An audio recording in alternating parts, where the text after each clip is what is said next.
Hello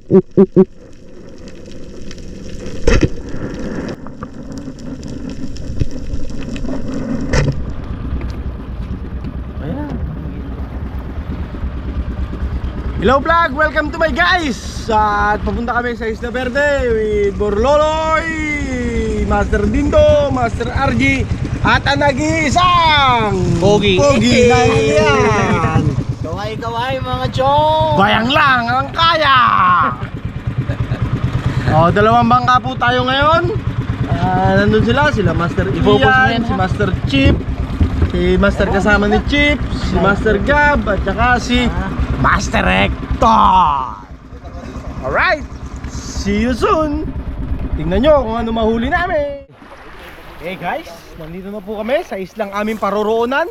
So, don't forget to click the red button. Please like, subscribe, follow. So, dito na kami sa Isla Verde. Nagbibihis na po ang ating mga master. So, let's do it.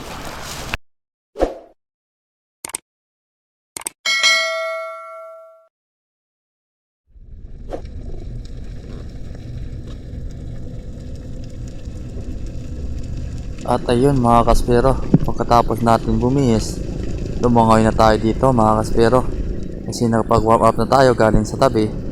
At eto, magdadrop tayo dito mga kaspero. Tingnan natin kung anong unang lalapit sa atin. At ayun mga kaspero, may napansin tayo. Ang daming mamsa dito sa unang drop natin.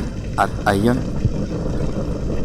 ang bibilis nila mga kaspero, kaya hindi tayo makapagpana agad. Kaya eto, timingan natin mga kaspero para may unang isda tayo sa araw na ito. Yun, dumaan lang at kinalabit natin, tinamaan naman mga kaspero. Ito yung unang isda natin sa umaga na ito mga kaspero.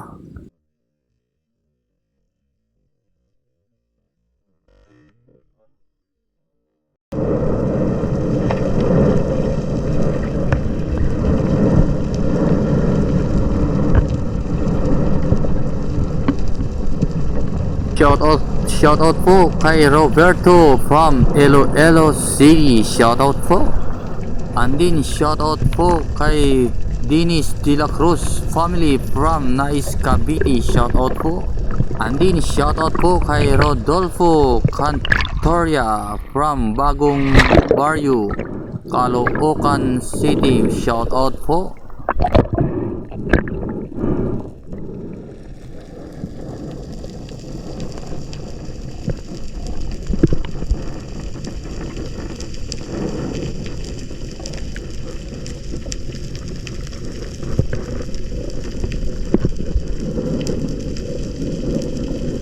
At ito ulit mga kaspero, magdadrop ulit tayo dito. Aambos tayo kung ano lalapit sa atin dito mga kaspero.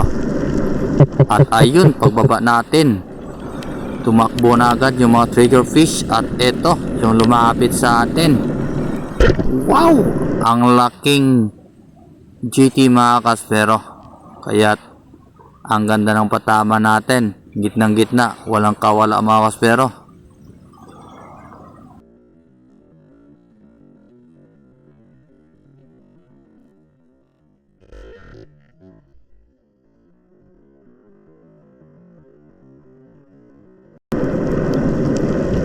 Andin, patuloy po natin yung shoutout po kay Leopoldo Orsal from Quezon City.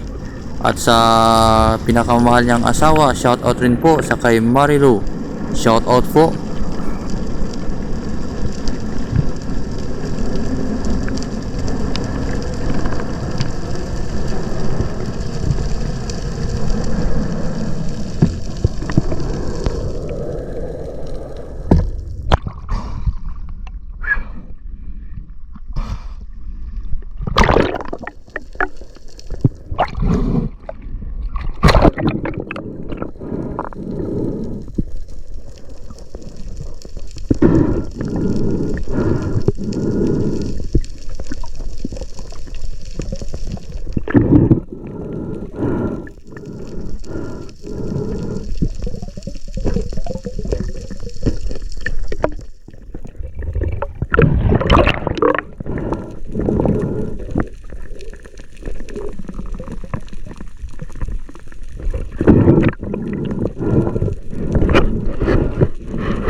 At dito ulit mga kaspero, ambos ulit tayo.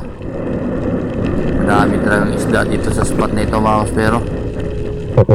Kanina pa ako dumadapa rito mga kaspero, dami talaga akong nakikitang mga GT. Malalaki pa, kaso lang medyo malayo sila mga kaspero, ayaw lumapit. At ito, may dalawang GT na lumapit, kaso lang ibang klaseng GT to mga kaspero. Kaya't papanain natin to, sayang to, mapipirahan ito mga kaspero dito sa Dipas, Batangas. Yon, sapol 150 ang kilo niyan dito mga kaspero. Na ibinta namin yan kasi 2 kilo, naka 300 din tayo mga kaspero.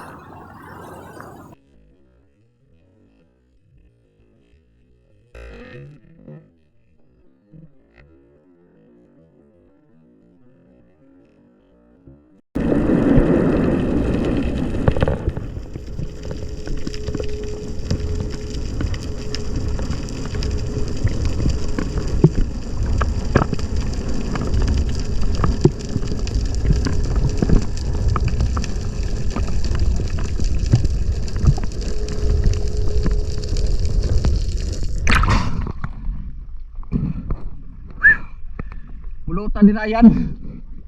Bumarik si Ryan, di ba?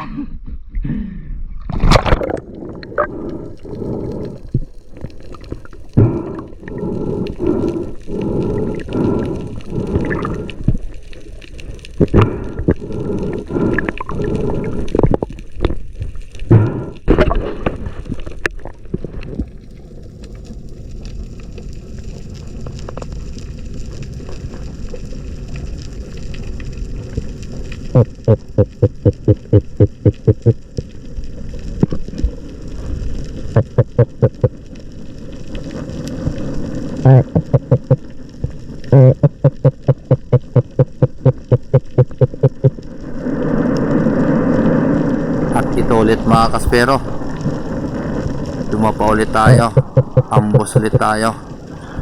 Parang may napansin tayo sa maliit na mga isda, parang hindi mapakali mga kaspero.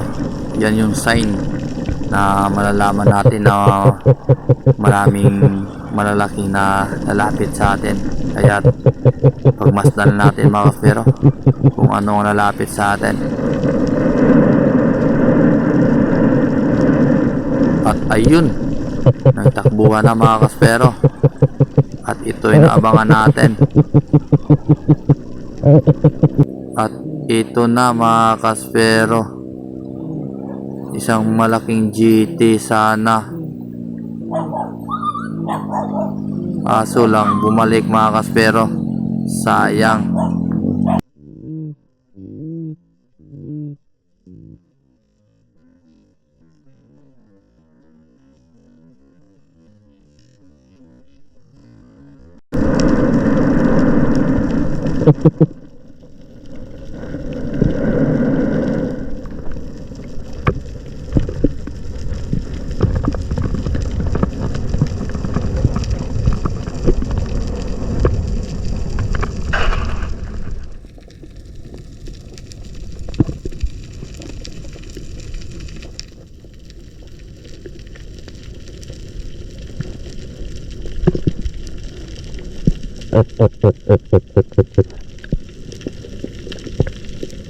At ito ulit mga kaspero, ambos ulit tayo dito. Ayan o, madaming mga tiger fish. Kaya tinitingnan ko lang yan mga kaspero. Pag hindi mapakali yan at biglang tumakbo mga kaspero, nandyan na yan mga kaspero. Kaya yan lang yung tandaan namin mga kaspero, na mayroong lalapit na malalaki kasi tumatakbo siya mga kaspero. Kaya hintayin natin. Ayan o, tingnan nyo, parang hindi na mapakali sila. Ayan, takbuhan na. Ayun mga kaspero, tingnan natin yun. Ano kaya lalapit dito sa atin? Ay, ito mga kaspero, isang grupong ilak. Kaya yun, pinana ko na lang yung isa mga kaspero. Good size na kasi ito, kaya dagdag pa yung ilak na ito sa huli namin mga kaspero.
At ito ulit mga kaspero, nag-drop ulit tayo, nag-casting tayo mga kaspero, kasi ito yung paborito ng malalaking isda. Para akala nila may mga pagi sa ilalim, yung stingray, kasi yun palagi yung sinusundan ng malalaking kitty mga kaspero. Kaya pinalabo natin at habang tayo kung may lumapit sa atin na malaking isda mga kaspero, kung effective talaga yung pag-casting. Kaya ayan, umagis ulit tayo mga kaspero, buhangin. Ayan na, parang hindi na talaga mapakali yung mga bigger fish ulit mga kaspero. Kaya abangan natin kung may lalapit talaga. Ayan o, yun, ayan mga kaspero, pansin nyo. At ito na nga, yun, sapol. Ang ganda ng patama, mata talaga yung tinamaan mga kaspero. Buti na lang medyo nakaangat tayo at sa baba natin dumaan mga kaspero. Sabi, delikado pala to mga ganito. Ayan o, tingnan nyo mga kaspero, umangat na ako bigla at yan o, yun, diretso.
At dito ulit mga kaspero, drop ulit tayo.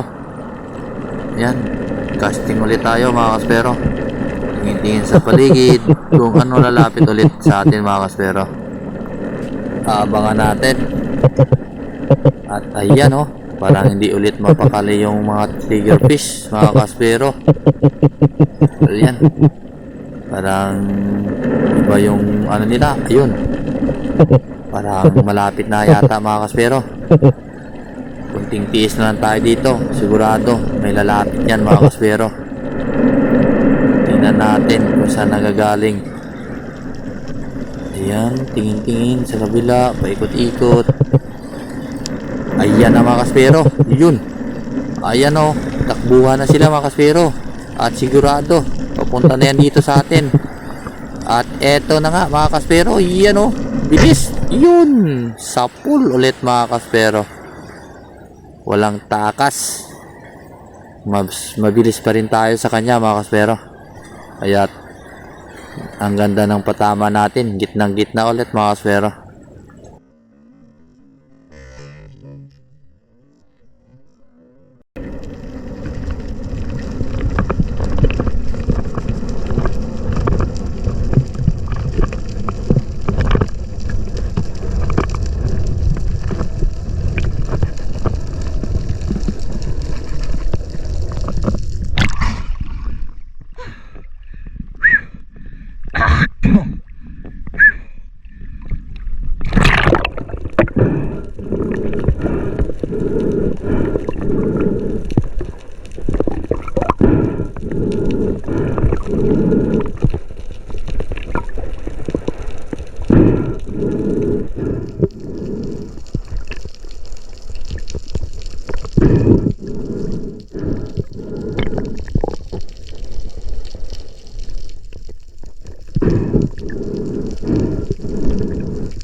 Yun, mga kaspero, dito tayo. Yung huli namin, no? Grabe. Ayan nyo? Paldo. Daming GT. Yun, no? Yes! Dami, no? Picture tayo. Okay. Tara. One more vlog. Ayan na. Yo, what's up guys? After naming mag-adventure pamamana, dito na. Nabili na yung ating isda. A total of 46.6. So may naiwan pa doon na 6 kilos. Tapos may benta tayo doon sa pagkilatan. Alright, Paldo Days.